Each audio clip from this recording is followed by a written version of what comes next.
Our GMA cover story, a parenting alert about a popular video game so many kids are playing. That's right, Robin. Video games are facing some new scrutiny this morning. President Trump has announced he's meeting with video game executives next week to discuss violent content following the deadly Florida school shooting. This, as a new game called Fortnite, is drawing millions of players, and some parents are worrying their kids are spending way too much time at the controls. What's up, guys? My name is Brandon. You guys can call me Swifterrs, and today I have for you all a super crazy Fortnite video, because in today's video we're going to be taking a look at how Fortnite was actually featured and talked about on a United States national news station, ABC News. Now, as you guys saw with that beginning clip, that was the introduction to the section on Fortnite, and if you guys want to go ahead and check out that full news clip, I'm going to go ahead and have a link to it in the description below. Now, the news segment is about 5.5 minutes long. I watched the entire thing and I actually took some notes on it, and I wanted to bring them up in today's video. But overall, the segment was pretty interesting. Some interesting points were brought up, and it was actually kind of funny listening to these anchors discuss and talk about Fortnite, because not everything they said was 100% accurate about the game. But regardless, I wanted to go ahead and talk about all of these things that were brought up in this segment, because there are some pretty concerning things, and I really wanted to get your guys' opinions and feedback about it. But before we do get started with today's video, I want you to go ahead and let me know in the comment section below, on average, how many hours do you guys think that you spend playing Fortnite throughout the week? This is including the weekdays and weekends. In combination, on average, how long do you guys think that you typically spend playing Fortnite?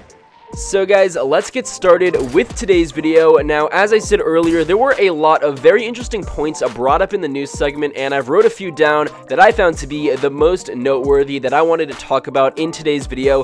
The first of which being that as a result of the recent school shooting that occurred here in the United States in Parkland, Florida, and for those of you who may be unfamiliar with exactly what I'm talking about, essentially what had happened was, unfortunately, on February 14th, 2018, a tragedy occurred where a mass shooting took place at Marjorie Stoneman Douglas High School in Parkland, Florida, where 17 people were killed and 14 more were taken to hospitals. Now, of course, that is a major tragedy, and unfortunately, it's a reality that we have to deal with here in this messed up world.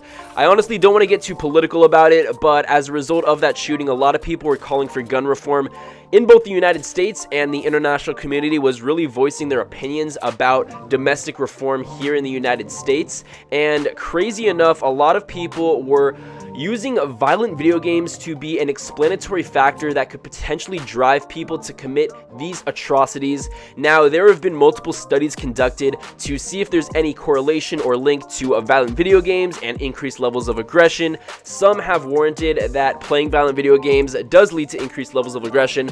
Others conclude that there is absolutely no link to violent video games and increased levels of aggression. But because of this tragedy that occurred in Florida a few weeks ago, the rhetoric surrounding violent video games has only been highlighted and put on blast so much more. And because of this recent shooting, President Trump has announced that he's meeting with video game executives to discuss violent video game content. Now, last week, President Trump met with lawmakers to discuss school safety, and during the discussion, he referenced the violence in some video games, suggesting that it may be linked to violent criminal behavior committed by young people, such as the individual who committed the atrocity in Florida. Now, I'm not here to talk about whether or not playing violent video games has any association or any link to increased levels of aggression, but obviously there are types of people in this world that are predisposed to violence. They have a lot of underlying issues, whether that be mental health or anything relating to that, and playing violent video games could potentially exacerbate their underlying issues and underlying problems. But again, I'm not here to talk about that. I don't want this video to be political in any way, shape, or form, but it's very alarming to hear President Trump talk about violent video games and how it could potentially be associated with an individual who would commit such a heinous act on innocent people. Now, I really don't think that there should be much concern in the United States for violent video games to receive additional restrictions or a potential outright ban, just because the First Amendment grants freedom of speech and freedom of expression, and one could argue that creating and designing video games is a form of creative and free expression. But at the same time, there are a ton of countries across the world that have numerous video games banned as a result of their violence. So that was the first interesting point discussed in that news segment, how President Trump is meeting with video game executives to discuss the violence in video games. Moving on to the next interesting point that was brought up in that news segment, and that was the fact that parents are concerned that their kids are spending too much time specifically playing Fortnite. I mean, I just love this game. It's great. Amy Selling says her kids are so caught up in the game, she sometimes won't see them for hours after school. They downloaded it around November, December. Around that time, I guess that's when they slowly started to disappear. So I guess that it is a legitimate concern for parents to be worried about how much time their children are spending playing Fortnite and using these technologies, but honestly, sometimes using technology is a little bit unavoidable, considering schoolwork, for example. If you are doing schoolwork, a lot of the times you're required to do research online, you're required to use technologies, but obviously it comes down to the parent monitoring their children, making sure they aren't spending too much time, especially playing video games like Fortnite.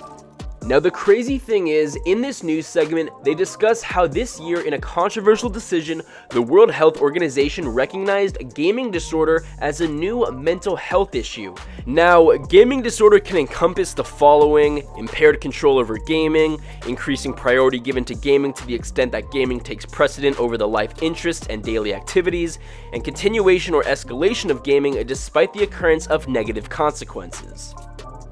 Now, additionally, referring back to parents being concerned over how much time their children are actually spending playing Fortnite, the American Academy of Pediatrics actually encourages parents to put adequate limitations on the amount of time that their children are spent playing video games, specifically Fortnite, considering this game is highly addictive. This game is so revolutionary. There are a ton of things that makes Fortnite so enjoyable, and honestly, I can understand why people spend so much time on this game. For me, I am a perfect example. I spend a lot of time on Fortnite.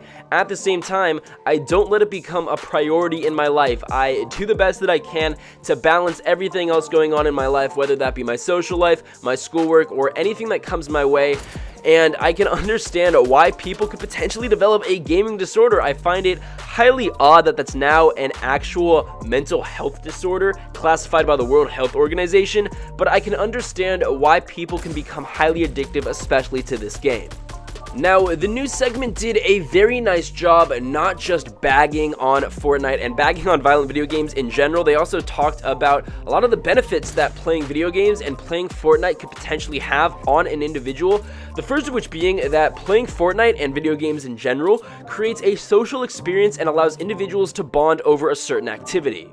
Now, this is heavily due to the fact that over the past decade or so, there's been a major switch from just solo video games to huge online multiplayer games, and it's so fun being able to play a multiplayer game with your friends or with strangers or really with anyone other than just playing by yourself, because having that social environment and being able to bond over a certain activity is so fun.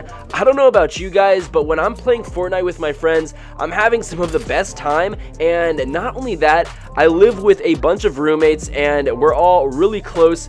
But the funny thing is, when we all want to play Fortnite together, we've got 4 PlayStations in our house, so we all go to our separate rooms, we all connect with one another in Fortnite, we play together, and it's a really fun time. So I definitely understand why playing video games creates a social experience and allows people to bond over an activity, but at the same time, you need to make sure that playing video games doesn't prevent yourself from getting enough sleep or doing enough schoolwork. I, for one, can attest to not getting enough sleep when it comes to playing video games, because I've been playing a few games and realize that it's about 10 p.m. I say, okay, just one more game, I gotta go to bed. The next time I look at the clock, it's 2:30 in the morning, and then I've lost out on a lot of sleep. So guys, this was a super interesting news segment, and I find it highly fascinating that Fortnite was featured on ABC News, which is a national news station here in the United States. As I mentioned earlier, if you guys want to go ahead and check out that full news clip, I'm going to have it linked in the description below. But I really hope you guys enjoyed today's video. If you did, please be sure to let me know in the comment section below your thoughts and opinions about it. There was a lot of stuff that I talked about in today's video, so I really want to hear your guys' feedback about it. What do you guys think about playing violent video games? Do you guys think that it has any association or correlation to violent behavior? As I mentioned earlier, also let me know on average how many hours you guys think that you spend playing Fortnite throughout the week. So guys, that's going to be it for today's video. I really hope you enjoyed it. With that being said, I'll be sure to catch you guys later.